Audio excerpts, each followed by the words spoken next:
lastoa materia organikoa jasotzea da, eta horretarako etxetik ekarri behar du.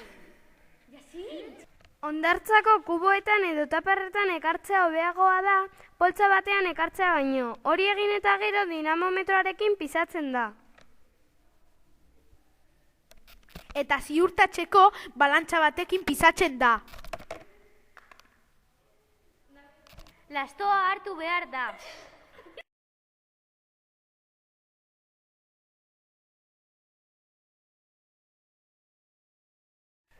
Eta gero konposterara bota behar da. Ekarritako materia organikoa bota eta sakabanatu. Gero, lastoaren gainean konposta eginda bota behar dugu. Horren ostean, dolomita bota behar da.